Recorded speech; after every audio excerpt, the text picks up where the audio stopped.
up, guys? Evergreen Fly Guy. I'm down in my garage and we're gonna be doing some work on the kayak. I have some PVC right here. I have my floats right there to do the OutRiggers. I have one of the PVCs in there already. I was doing a little measuring, make sure I had the right size, which I do. So in this video, we're just gonna do the OutRiggers. I have enough stuff to go ahead and start on the cart. I'm gonna get the rest of the stuff for the cart tomorrow, and possibly start working on the stand that I wanted to do as well. So I'm gonna get you guys in a position where you can see me working, and we'll get into it.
Guys, what's up? So a little update on what we're doing. I have one of the downriggers fully assembled. One of them I'm waiting to cure and dry over there for some of the stuff that's on it. I didn't film a section of it because my battery was dead, and I've been working at weird times because I was gonna finish this up last night, but I was sick as a dog. So I'm about to spray paint this piece and let it dry, then spray paint the other side and let it dry.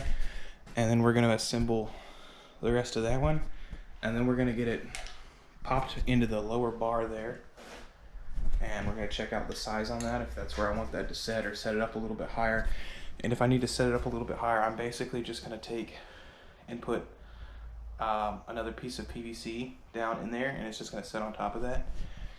And then we're going to tie it off to these little side things, and that's what's going to keep it down and like hunker down in there when we're out.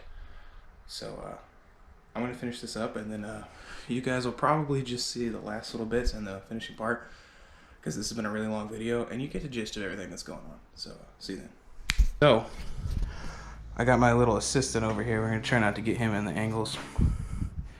I got the if you can see, I kind of painted some, and we're gonna paint the rest of it later. So we got one downrigger, or outrigger, sorry. We have it connected back here to the fishing rod holders, because I'm going to make some custom rod holders anyway. And then whenever we get ready for use, there's going to be a little rope or a tie down strap that holds these tight right here. And then if you want to just take them out, you just pop them right out. But yeah, I put a little, I bought 1 can of green spray paint thinking it would be enough. I should have bought 2. But I did some OD green on it. Probably get a little stencil, maybe put Army logo on there, or my logo, something like that. But that is the downriggers, and that is our part 2, possibly, of the DIY budget kayak build, and it's coming out great. So I'm excited to get more of this out to you guys. I've been having fun doing it. I'm covered in paint and pipe dust, and then I'm gonna go to class. Make sure you click that subscribe button, follow button. I got a playlist just for all this stuff. You guys seem to love the kayak stuff, so we're gonna be doing lots more of that. Get out there and catch some fish, guys.